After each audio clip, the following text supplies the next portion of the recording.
Almagtige God en Heilige Vader. Here, baie dankie Vader dat ons vanoggend in die huis van die Here kan wees, Here. Vader, en dankie dat ons vandag hier kan wees met die uitstorting van die Heilige Gees. Die Pinksterfees, Vader, wat vandag gevier word in baie kerke, Vader. Maar Vader, dankie Here vir die woord wat gaan uitgaan. Here, ek bid Here dat U die saad wat uitgaan sal self kom nat maak en dit sal laat groei, Vader. Vader, dat ek niks is nie, maar dat U alles is, Vader. Vader, en dat ek die woord sal gee, soos wat U dit wil gee, Here. Nie soos wat ek dit wil doen, en ek vra dat U my sal kom help daarmee. In Jesus naam, amen. Amen. Ons het oral vier ons nou vandag, die Pinksterfees, die Sondag, in al die kerke. En ons bid dat die Gees by al die kerke sal val vandag. Dit was my gebed die hele week. En ons weet, ons het 'n trooster ontvang, die Heilige Gees. Want Jesus het gesê, hy gaan vir ons 'n trooster stuur, hy gaan ons nie wees los wanneer hy opgaan hemel toe om aan die regterkant van Vader te gaan sit nie. Hy gaan vir ons 'n trooster stuur, die Heilige Gees. En ek het gaan sit en dink, ons as mense, wanneer ons in 'n toestand kom waar ons troos nodig het, waartoe gaan ons? Gaan ons reguit na Jesus toe, gaan ons reguit na die trooster toe wat vir ons gegee is, om ons te kom troos. Waarom troos ons self? Want ek het so aan goedjies gedink wat mense hulle mee besig hou. En daar is baie dinge wat jou troos. Maar die tema van my woord is, wat troos vir u en my vandag in die lewe en in die dood? En daar is baie dinge wat jou kan troos in hierdie lewe. As ons maar net 'n paar kan noem. Daar is baie van ons wat getroos is dat ons gesondheid het, rykdom het, dat ons al die plesier van die lewe het, dat jy verhoudings het, goeie verhoudings het, dat jy prestasies behaal het, wat jy behaal het, dit kan jou ook troos. Dat jy 'n goeie werk het, dat jy jou eie huis het, dat jy 'n kar het, jou eie kar besit, dat jy so baie geld in die bank het, dat jy op avonture kan gaan. Jy kan elke paar maande kan jy oor see vlieg en jy kan 'n vakansie gaan hou. En jy is so geseënd wanneer jy kan winkels toe gaan en jy kan net koop wat jy wil. Wanneer jy hartseer is, kan jy lekker sjokolade eet. Baie mense hardloop na lekker sjokolade of 'n lekker stuk koek. Dit laat jou mos beter voel, as jy nou nie lekker voel nie, as jy depressief voel. Miskien is daar drank en dwelms en dag waar mense voel beter. Wanneer hulle dronk is, dan dink hulle nie aan daai seer wat hulle het op daai oomblik. Maar as al hierdie dinge is dit vir altyd standvastig, dit is nie. Dit kan nie standvastig, dit kan nie hou nie. En het dit enige ewigheidswaarde, dit het geen ewigheidswaarde nie. Dit is ongelukkig onderwerpe aan uitdagings, so siekte, verlies van werk of inkomste. Daar is verwerping in jou verhoudings met jou familie of jou kinders of selfs vriende. Familie en vriende wat sterf. Al die dinge gebeur en ons het 'n trooster nodig. Maar ons moet nie na verkeerde goed hardloop nie. Want Jesus is vir ons gegee om in ons te kom bly, ons trooster. 1 Samuel 28 sê Dawid, toe sy baba seun dood is, toe sê hy, hy kan nie terugkom na my toe nie, maar ek gaan eendag na hom toe gaan. Ek gaan eendag hom weer sien. Dit is ons troos wanneer ons iemand verloor het in die dood. Of jy kan oud word en jy moet van al jou besittings ontslae raak. Hoe hartseer is dit wanneer jy al jou lewe alles bymekaar gemaak het, dan kom daar 'n dag en jy moet nou afskaal en kleiner gaan. Prediker 1 vers 2 tot 3 sê, alles is te vergeefs, sê die prediker. Alles is te vergeefs, dit is alles te vergeefs. Wat 'n voordeel het die mens van al sy moeite waarmee hy hom bemoei onder die son. Johannes 14, ek wil graag van vers 1 tot 20 vir julle lees. Hy sê, laat julle hart nie ontsteld word nie. Glo in God. Glo ook in my. In die huis van my Vader is daar baie wonings. As dit nie so was nie, sou ek dit vir julle gesê het. Ek gaan om vir julle 'n plek te berei. En as ek gegaan en vir julle 'n plek berei het, kom ek weer en sal julle na my toe neem, sodat julle ook kan weet waar ek is. En waar ek heen gaan, weet julle, en die weg ken julle. En Thomas sê vir hom, Here, ons weet nie waar hy gaan nie, en hoe kan ons die weg ken? Jesus antwoord hom, ek is die weg en die waarheid en die lewe. Niemand kom na die Vader behalwe deur my nie. En as julle my geken het, sou julle my Vader ook geken het. En van nou af ken julle hom en het julle hom gesien. Filippus sê vir hom, Here, toon ons die Vader en dit is vir ons genoeg. Jesus sê vir hom, ek is so lank al by julle en het jy my nie geken nie, Filippus. Hy wat my gesien het, het die Vader gesien. En hoe sê jy, toon ons die Vader, glo jy nie dat ek in die Vader is en die Vader in my nie? Die woorde wat ek tot julle spreek, spreek ek nie uit myself nie, maar die Vader wat in my bly. Hy doen die werke. Glo my dat ek in die Vader is en die Vader in my. Of anders, glo my ter wille van die werke self. Voorwaar, ek sê vir julle, wie in my glo, die werke wat ek doen, sal hy ook doen. Amen. En hy sal groter werke doen as dit, omdat ek na my Vader gaan, en wat julle ook al in my naam mag vra, dit sal ek doen, sodat die Vader in die Seun verheerlik kan word. As julle iets in my naam vra, sal ek dit doen. As julle my liefhet, bewaar my gebooie. En ek sal die Vader bid, en hy sal julle 'n ander trooster gee, om by julle te bly tot in ewigheid. Die Gees van die waarheid, wat die wêreld nie kan ontvang nie, omdat dit hom nie sien en hom nie ken nie, maar julle ken hom, omdat hy by julle bly en in julle sal wees. Ek sal julle nie as wese agterlaat nie, ek kom weer na julle toe. Nog 'n klein tydjie en die wêreld sien my nie meer nie, maar julle sien my, omdat ek lewe en julle sal lewe. In die dag sal julle weet dat ek in my Vader is en julle in my en ek in julle. Hoe amazing is dit? Wat gebeur wanneer jy jou hart vir die Here gee en jy nooi Jesus Christus om in jou hart te kom woon? Hy sê in Johannes 1 vers 12, maar almal wat hom aangeneem het, aan hulle het hy mag gegee om kinders van God te word, aan hulle wat in sy naam glo. Romeine 14 vers 8 sê, want as ons lewe, lewe ons tot eer van die Here. En as ons sterwe, sterwe ons tot eer van die Here. Of ons dan lewe en of ons sterwe, ons behoort aan die Here. So dit is die troos in die lewe en in die dood. Die troos wat Paulus en Johannes van praat, nie net jou liggaam, wat 'n tempel van God is nie, maar ook jou siel, met ander woorde jou binnekant. Die troos is genoeg vir jou lewe en jou sterwe, vir alles wat jy kan ervaar. Dit kom nie uit jouself nie, maar uit die Heilige Gees wat in jou woon. 1 Korintiërs 6 vers 19 sê, of weet julle nie dat julle liggaam 'n tempel is van die Heilige Gees wat in julle is, wat julle van God het, en dat julle nie aan julle self behoort nie. So sien ons dan ook in Titus 2 vers 14, dat ons aan die Here behoort, wat homself gegee het, om ons te verlos van alle ongeregtigheid en vir homself, 'n volk as sy eiendom te reinig, ywerig in goeie werke. Titus 2 vers 13 tot 14, terwyl ons die salige hoop en die verskyning van die heerlikheid verwag van die groote God en ons verlosser, Jesus Christus, wat homself vir ons gegee het om ons te verlos, van alle ongeregtigheid en vir homself 'n volk as sy eiendom te reinig, ywerig in goeie werke. Dit is die troos wat Christus bring. Hy is vir jou en vir my as 'n verlosser gegee.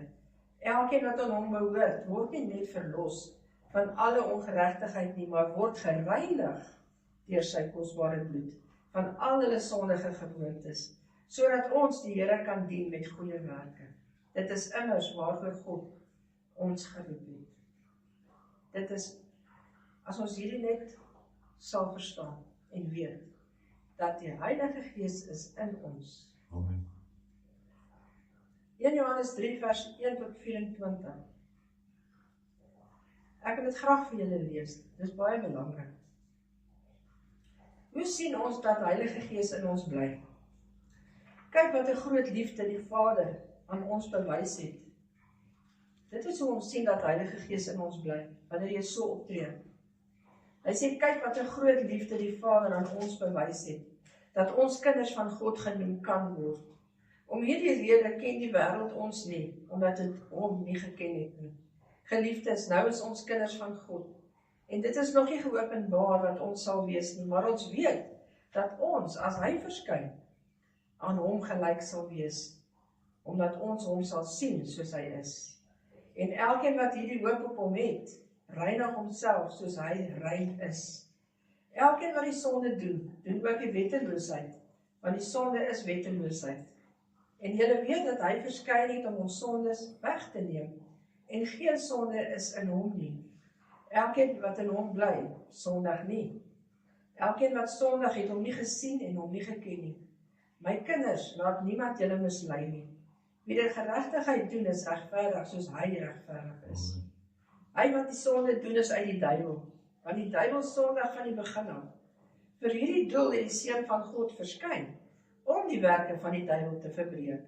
Elkeen wat uit God gebore is, doen geen sonde nie, omdat sy saad in hom bly, en hy kan nie sondig nie, want hy is uit God gebore. Hierin is die kinders van God en die kinders van die duiwel openbaar. Elkeen wat die geregtigheid nie doen nie, is nie uit God nie, en hy ook wat sy broeder nie lief het nie, want dit is die boodskap wat julle van die begin af gehoor het, dat ons mekaar moet lief hê. Nie soos Kain wat hy die bose was en sy broer doodgeslaan het nie. En waarom het hy hom doodgeslaan? Omdat sy werke boos was, en die van sy broer regverdig. Verwonder julle nie, my broeders, as die wêreld julle haat nie. Ons weet dat ons oorgegaan het uit die dood in die lewe, omdat ons die broeders lief het. Hy wat sy broeder nie lief het nie, bly in die dood. Elkeen wat sy broeder haat, is 'n moordenaar.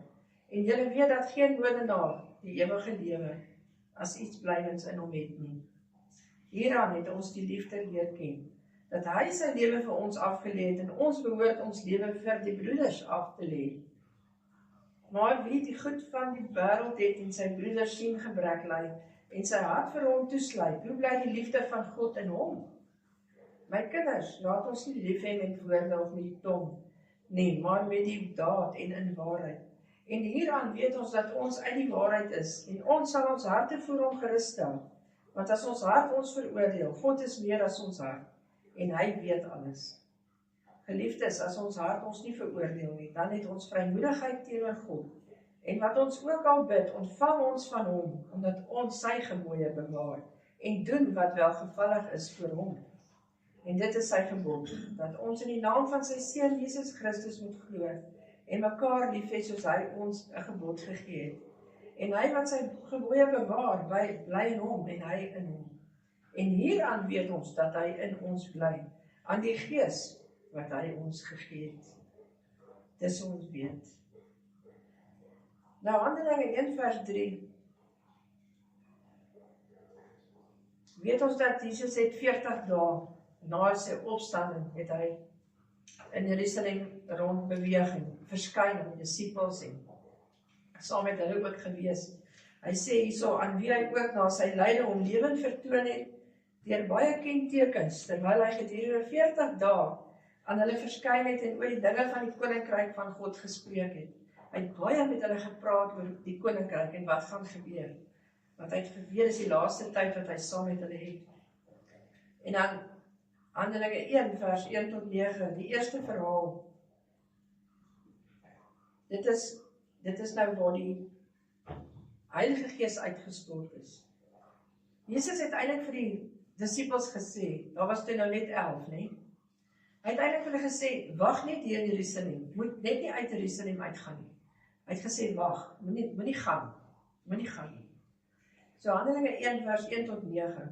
Die eerste verhaal, Theophilus, het ek opgestel oor alles wat Jesus begin doen en leer het, tot op die dag dat hy opgeneem is, nadat hy aan die apostels wat hy uitverkies het, deur die Heilige Gees bevele gegee het, aan wie hy ook na sy lyde hom lewend vertoon het deur baie kentekens, terwyl hy gedurende 40 dae aan hulle verskyn het en oor die dinge van die koninkryk van God gespreek het. En toe hy nog met hulle saam was, het hy hulle bevel gegee om nie van Jerusalem weg te gaan nie, maar om te wag op die belofte van die Vader, wat julle het hy gesê, wat van my gehoor het. Want Johannes het wel met water gedoop, maar julle sal met die Heilige Gees gedoop word, nie lank na hierdie dae nie. Die wat by mekaar gekom het, vra hom toe en sê, Here, gaan u in hierdie tyd die koninkryk vir Israel weer oprig? En hy antwoord hulle, dit kom julle nie toe om die tye of die geleenthede te weet wat die Vader deur sy eie mag bepaal het nie. Maar julle sal krag ontvang wanneer die Heilige Gees oor julle kom. En julle sal my getuies wees in Jerusalem, sowel as in die hele Judea en Samaria en tot aan die uiterste van die aarde. En nadat hy dit gesê het, is hy opgeneem, terwyl hulle dit sien, en 'n wolk het hom voor hulle oë weggeneem. Dan in Handelinge 2 lees ons nou die Pinksterfees wat aangebreek het. Ons almal ken daai gedeelte. En toe die dag van die Pinksterfees aangebreek het, dis Handelinge 2 vers 1 tot 23. En toe die dag van die Pinksterfees aangebreek het, was hulle almal eendragtig by mekaar. En daar kom skielik uit die hemel 'n geluid soos van 'n geweldige rukwind, en dit het die hele huis gevul waar hulle gesit het. Toe is deur hulle tonge gesien soos van vuur, wat hulle self verdeel en op elkeen van hulle gaan sit. En hulle is almal vervul met die Heilige Gees en het begin spreek in ander tale, soos die Gees aan hulle gegee het om uit te spreek. En daar het in Jerusalem Jode gewoon, godsdienstige manne en uit elke nasie wat onder die hemel is. En toe hierdie geluid kom, hierdie menigte saamgestroom en was in die war, want elkeen het gehoor hoe hulle in sy eie taal spreek. En hulle was almal verbaas en verwonderd en sê vir mekaar, is almal wat daar spreek dan nie Galileërs nie? En hoe hoor ons hulle, elkeen in ons eie taal, waarin ons gebore is, Paters en Meders en Elamite, en die inwoners van Mesopotamië, Judea, Kappadosie, Pontus en Asië, Frigië, Pamfilië, Egipte en die streke van Libië by Sirene, en Romeine wat hier vertoef, Jode en Jodegenote, Kretense en Arabiere. Ons hoor hulle in ons eie taal oor die groot dade van God spreek. En hulle was almal verbaas en radeloos en sê die een van die ander, wat kan dit tog wees? Maar ander het gespot en gesê, hulle is vol soetwyn. Maar Petrus het opgestaan met die 11 en sy stem verhef en hulle toegespreek. Joodse manne en almal wat in Jerusalem woon, dit moet julle weet en luister na my woorde. Hierdie mense is tog nie dronk soos julle dink nie, want dit is tog maar die 3de uur in die môre.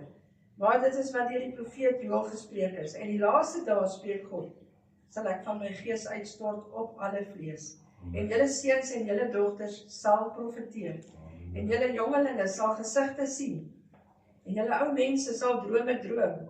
En ook op my diensknegte en diensmaagde sal ek in die dae van my gees uitstort en hulle sal profeteer. En ek sal wonders gee bo in die hemel en tekens onder op die aarde, bloed en vuur en rookdamp. Die son sal verander in duisternis en die maan in bloed, voordat die groot en die deurligtige dag van die Here kom. En elkeen wat die naam van die Here aanroep sal gered word. Israeliete, luister na hierdie woorde. Jesus die Nasareëner, 'n man deur God vir julle aangewys met kragte en wonders en tekens wat God deur hom onder julle gedoen het. Soos julle ook self weet, hom wat deur die bepaalde raad en voorkennis van God oorgelewer is, het julle deur die hande van goddelose manne geneem en gekruisig en omgebring. Nou in Handelinge 2 vers 37 gaan ek nou spring. Hy sê, toe hulle dit hoor, is hulle, Petrus preek toe nou daar, nie? Hy sê, toe hulle dit hoor, is hulle diep in die hart getref, en het vir Petrus en die ander apostels gesê, wat moet ons doen, broeders? En Petrus sê vir hulle, bekeer julle en laat elkeen van julle gedoop word, in die naam van Jesus Christus tot vergewing van sondes, en julle sal die gawe van die Heilige Gees ontvang. En dis al wat ons moet doen. En almal van ons wat hier sit is gedoop. Ons almal wat vandag hier in die kerk is almal gedoop. En dit is hoe jy die gawe van die Heilige Gees ontvang. En dan was daar 'n belofte in vers 39, wat vir my so uitgestaan het. Hy sê, want die belofte kom julle toe, en julle kinders, en almal wat daar ver is, die wat die Here onze God na hom sal roep. God het ons na hom geroep. En as ons daai deurgegaan het, is daai belofte ook vir jou kinders. Amen. Dit is vir my so mooi. Nou wil ek met julle praat oor hoe ons uitkom by die 50 dae, want hulle sê ons die Pinkster, die Heilige Gees is 50 dae na die opstanding uitgestort. Nou hier is ek het verse gesoek, want almal praat oor ons van 10 dae, hulle 10 dae gewag, hulle 10 dae gewag. Dan kry ek Levitikus 23, dit wys jy net weer, ons kan nie uit die Ou Testament uit, ons kan nie die Ou Testament uit die Bybel uit los nie. Ons kan nie, baie mense los hom en hulle sê, hulle gaan net met die Nuwe Testament, maar jy kan nie, hulle loop saam. Levitikus 23, vers 15 tot 21. Hierdie is baie interessant. Ek wil eintlik vir julle sê, ek weet nie of ek vir julle eers moet sê dat die Jode het ook met hierdie selfde Pinksterfees, het hulle op die berg Sinaï daai dag, het hulle ook fees gevier bo op die berg, ook oor dat hulle die wet ontvang het, en ook vir die graanoes wat hulle gekry het, op dieselfde dag. Dit was ook hulle Pinkster offer oesfees, op dieselfde dag. Nou, jy kry dit in Levitikus 23, vers 15 tot 21. Dan moet julle tel van die dag na die Sabbat, van die dag af as julle die beweegoffergaaf bring. Nou daai was dit was eers die gawes van die graan, en dan was dit die koringoes. Dit was eers die garsoes met die opstanding, en dan gaan hy aan, dan is dit die koringoes 50 dae later. Presies. En dit staan so hierso. Dan moet julle tel van die dag na die Sabbat, van die dag af as julle die beweegoffergaaf bring. 7 volle weke moet dit wees. Tot die dag na die 7de Sabbat moet julle 50 dae tel. Dan moet julle 'n nuwe spysoffer aan die Here bring. Julle moet uit julle woonplekke 2 beweegbrode bring. Dit moet van 2/10 van 'n eva fynmeel wees. Gesuur moet dit gebak word as eerstelinge aan die Here. Julle moet ook by die brood 7 jaar oud lammers sonder gebrek en 1 jong bul en 2 ramme bring. Hulle moet 'n brandoffer aan die Here wees, saam met die spysoffer en die drankoffer, wat daarby behoort as vuuroffer van lieflike geur aan die Here. En julle moet 1 bokram as sondoffer berei, ook 2 jaar oud lammers as 'n dankoffer. En die priester moet hulle saam met die eersteling brood as 'n beweegoffer voor die aangesig van die Here beweeg, saam met die 2 lammers. Die moet aan die Here heilig wees, ten voordele van die priester. En julle moet op daardie selfde dag uitroep, 'n heilige vierdag moet dit wees vir julle wees. Geen beroepswerk mag julle doen nie. Dit is 'n ewige insetting in al julle woonplekke vir julle geslagte. Dit is die dag na die Sabbat wat dit gebeur het. Dit beteken, dit is ons Sondag wat dit gebeur het. En toe Petrus hier gepreek het, dit is waar die kerk ontstaan het. Want Jesus het gesê, in Matteus, ek dink op 16 vers 18 tot 19, het hy gesê, jy is Petrus die rots, en ek sal my kerk op hierdie rots bou. En op daai dag wat die Heilige Gees uitgestort was, het Petrus daar gepreek, en hy het 3000 mense tot bekering gebring, en hulle is almal gedoop. En hulle het dit elke keer op daai dag, het hulle saamgekom in hulle huise en brood gebreek. Daai tyd het hulle huiskerkies gehad, hulle het van huis tot huis gegaan. Die gemeente het almal hulle goed gedeel, hulle het alles wat hulle gehad het, ons saam in Handelinge, as julle Handelinge 2 lees, alles saamgevat en hulle het dit gedeel onder mekaar.